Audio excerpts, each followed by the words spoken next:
Hey everybody, it's another episode of Slot Journal. And I don't know about you, but I took some time this past weekend to watch some of that Le Mans race. The 24-hour race was pretty exciting, I thought. It's actually probably the first time I've watched the better part of it, all the way through. And yeah, it was exciting to see a Ferrari win after being gone for so long. It was like they never left. Um, Also to see Toyota, those guys really toughed it out to come in second. Uh, and Cadillac finishing third and fourth. It was nice to see that mark come in. The other marks too had some pretty good showings. I thought Peugeot led for a while. Porsche looked pretty strong, even in a little Glickenhaus and Van Walt. It was good to see him at least get in there and compete. So what I really get excited about is thinking about what it's going to be like next year, and that should be a lot of fun. So, and the other thing I get really excited about is hoping we'll see some of those hypercars in slot cars sometime pretty soon. I think some of the manufacturers have some on the way. We may see some, maybe third quarter and fourth quarter. Hopefully, we'll see, maybe two or three of those before the end of the year. I know several of the manufacturers are, looking at putting some of those out, and I know a lot of people are waiting for that. So that's going to be fun to see. As far as what we got else going on, we're going to take a look at our tower project. The last episode, we did get it wrapped. This episode, we're going to get those doors and windows cut and trimmed out. So let's get to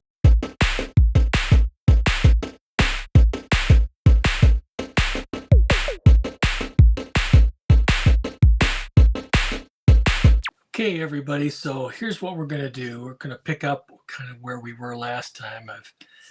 What I've done since then is I mentioned talking about putting in some little corner beads on these corners just to make them look a little bit neater. And I've done that on 3. But what I've done here is I've left this last one to show you exactly how I do this. It's a pretty simple method, actually. Again, you need to have a nice sharp knife. And what I do on these is, well, what I normally do on these is have a straight edge, which I've neglected to bring. Let me go get that. Okay, so what we're going to do is I want this will be about a 1/2 inch total, each of these sides. It's about a 1/2 inch total. Each of these sides on this corner bead will be about 1/4 inch. So what we just simply do is take this, and we'll just eyeball this. We put this in our grid, measure over about a 1/2 inch using that grid, and then we're just going to cut. And a few passes with a nice straight edge. We'll cut that out for us.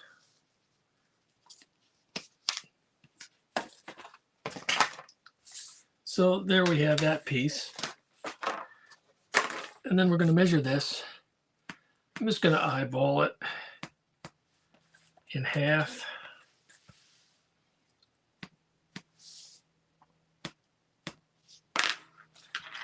So I have that. Now on these middle cuts, I want these to go partially. I want to score this. I don't want to cut it all the way through.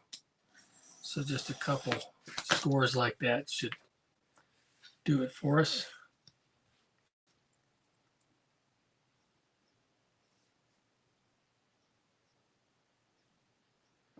Get that to where we want it. Again, just score it a couple times and then we'll just bend it. Bending is a process that you want to be a little bit careful with. Just kind of work it down.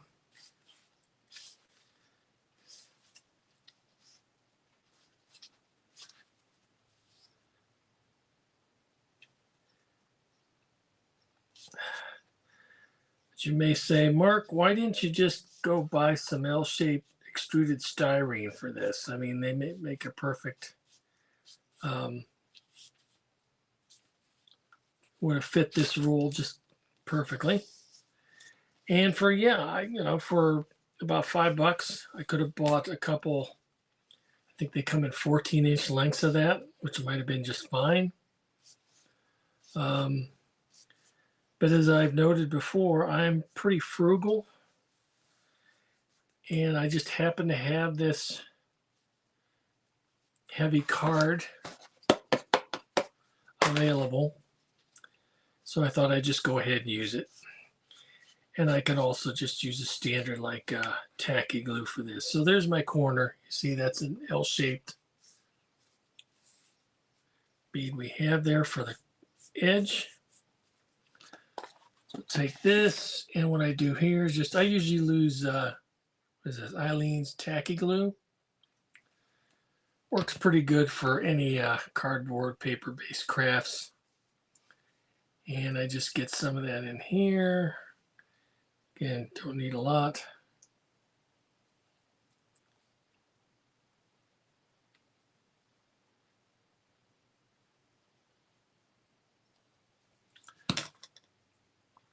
And then we'll just apply that to the corner, like so.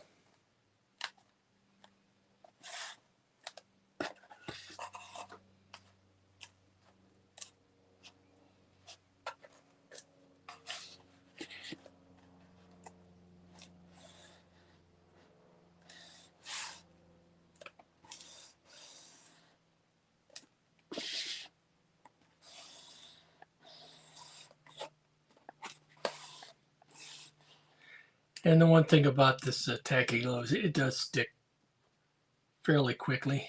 Don't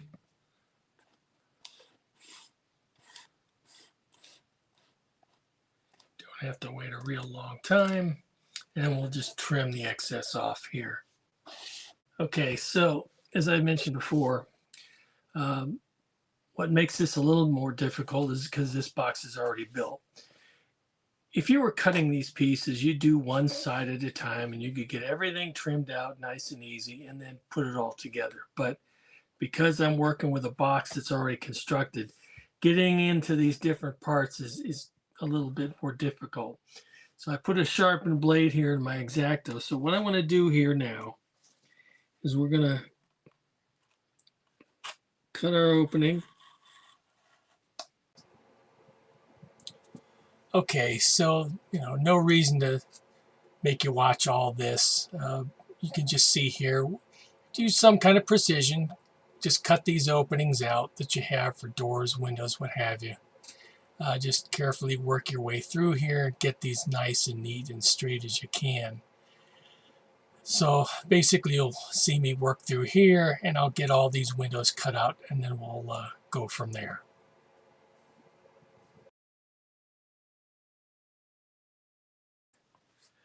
Okay, so here we are right now. I went ahead and I cut, as you can see, cut the rest of the windows out, which was a little more difficult than I anticipated, trying to get them as neat as I could. Also did some other touch-up gluing in a couple spots where I thought I needed a little bit more. But so here we are right now. We've got the basic structure. We've got the corner beads on. We've got the windows cut out. Before we do anything else, though, trim these out or do any inside work, we're going to paint this thing because it needs a coat of paint. And I think I'm going to use like a metallic silver, it would be like an aluminum or stainless steel material, which seems to be would work, or even galvanized metal, or for the outside of this more modern structure. So we'll go ahead and do that, and then we'll come back and start working on the rest of it. Okay, so let's take a look at where we are so far. So since we last looked at this, we went ahead and put a coat of paint on it. Again, it's silvery paint, like we said we would do on this. I went ahead and, as I noted before, we were going to put some trim around the outside of these windows. So I went ahead and did this on these two. And I'll show you how I do that. It's really very, very simple. And I'll do one here just so you can see how I did it. But it'll give us a little better detail and help neaten up the way we've trimmed around these windows. So let's take a look at doing that.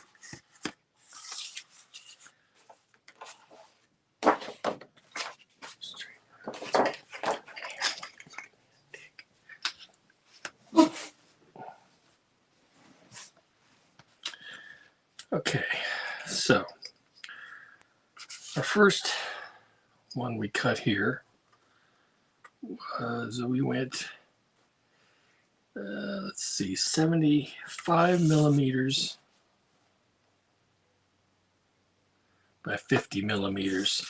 When you're working a small size thing like this, millimeters is just a lot easier to work with rather than trying to figure out your inches and everything. So let's go with that. So what we do is take our cardstock. This is like a heavy, maybe like an 80-pound. Not real heavy, but it's not construction paper either. But that's what we're going to use. We're just going to mark this out.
Now, one thing here I wasn't very happy about was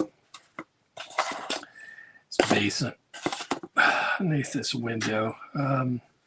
If you cut the foam perfectly, it might be okay, but when I did down here, you'll see I actually put a strip of paper there too to cover that and make it a little bit neater. So that's what I'm going to do here as well.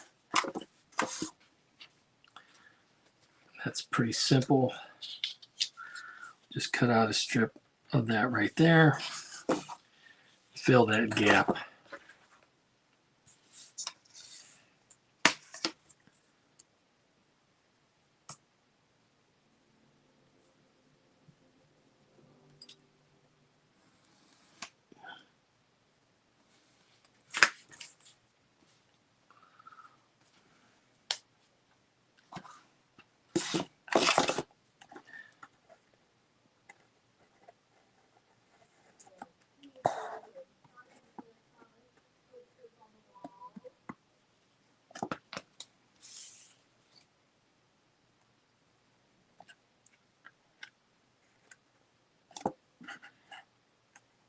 That way, this will look a little bit neater.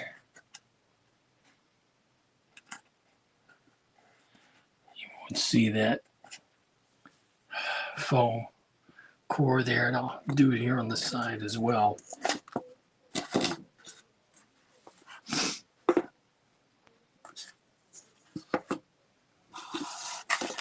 But again, you get a pretty good idea what we're doing. So we'll just finish this side. We'll do the two windows on this side here, and then we'll start putting the glass in. We'll work that out, and then we'll also put these walls in. I'll show you how we do that next.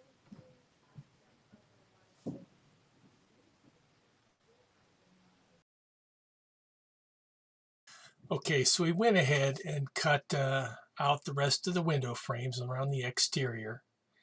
See, we got those all in, got the inner panels to cover that foam around the inside edges, but we got to do the back wall and side wall, whatever we're going to do for decoration on the interior first, really, before we do that glass, because it'll be easier to reach in and get that done before we put the glass in. So let's go ahead and we're going to prep for that. So we're going to get the dimensions of the sidewalls and everything the way we want them. We have to do some measurements. You need to be a little bit precise here, again, using our millimeter scale.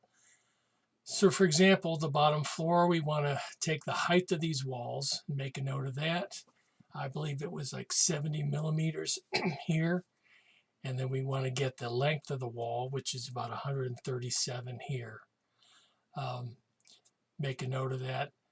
One thing I didn't like to do was do the sidewall separately, but we got that measurement in when we did the floor a little bit later. But here you can see I'm doing the top, and the top wall is actually 75, a little bit higher than the bottom wall.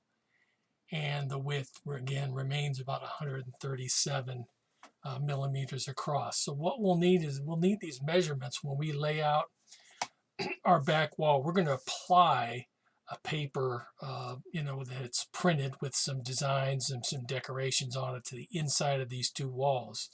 So we need to have some pretty precise measurements to do that, because we'll print that out and then cut it out and then glue it to the back walls. So we got that. We get our measurements for the floor that we're going to do in between. We'll need a floor there. And once we have that, we'll have pretty much everything we need to do to design the interior walls and get them printed out.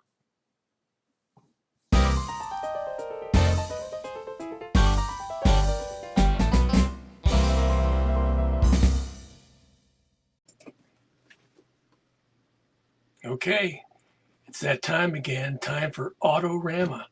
Let's take a look at some of the cars that have showed up over the past week or so.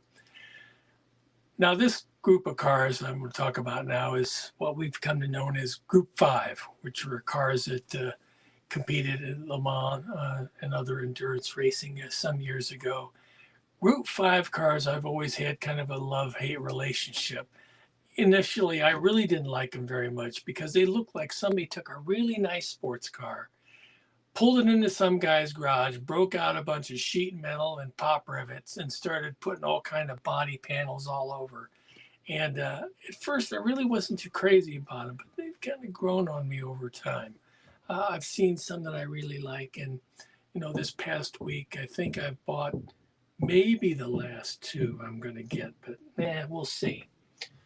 So first of all, and this is as close to an unboxing you're going to see anymore here, because I'm just not that big on unboxing, but I managed to pick up this Lancia, and really nice looking car. This was a special livery,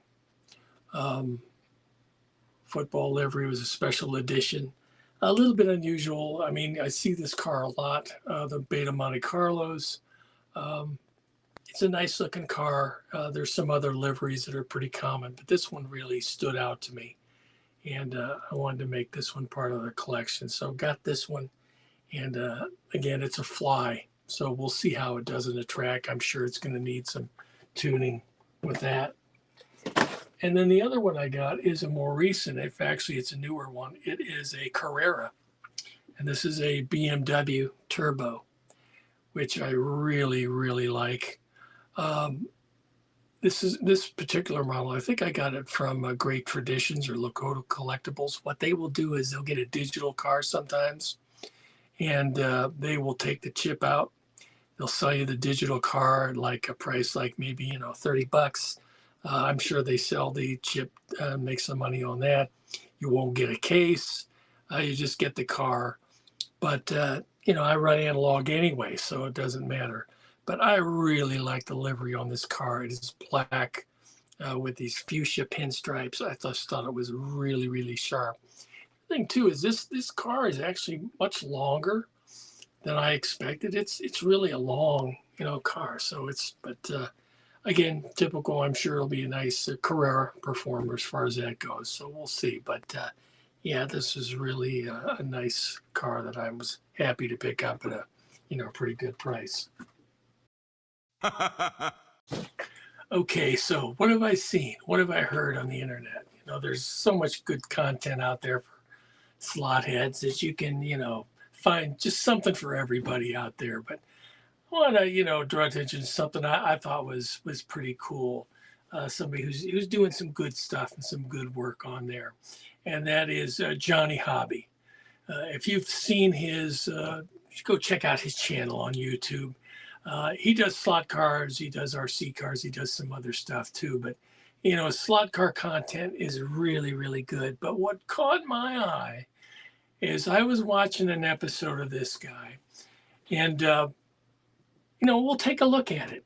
Here's the background of his video.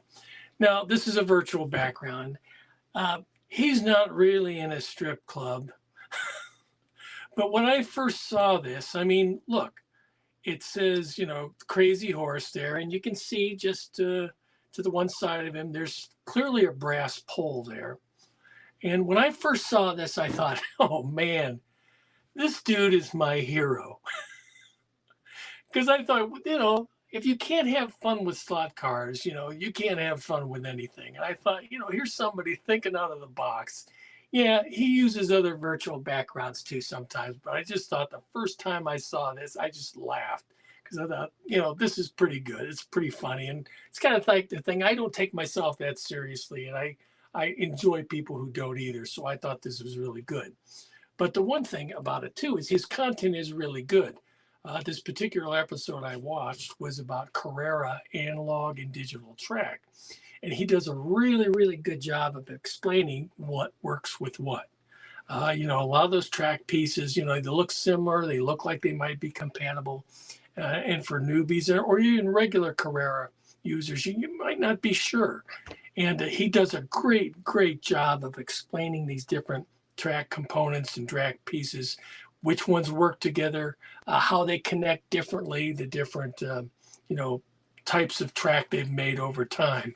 So I would suggest he did this a couple months ago, and you'll find it. It's probably among his latest videos. So go check that out. It's really good content. But the thing is, there again, it's a great example of how all of us should be having fun making content for slot cars. Again, it's just a great thing. I got enjoyment out of it. And I think you'll like it too. So in any case, that's what we've seen and heard. For more content, catch us at slotjournal.com on Facebook and Twitter. Well, I hope that was enjoyable for you.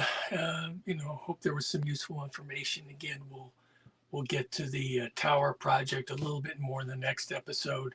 I wanted to break it up a little bit more because when I get to the graphics and how we do the interior of those, I do use the computer. And it's the first time I've actually done a screen capture to show how we do some of those projects. So I thought it'd be better to break that up separately. So that's what we're going to do. I'll get to that in the next video before we get those windows in. So that's it for this episode. Hope you enjoyed it, and we'll see you again next time.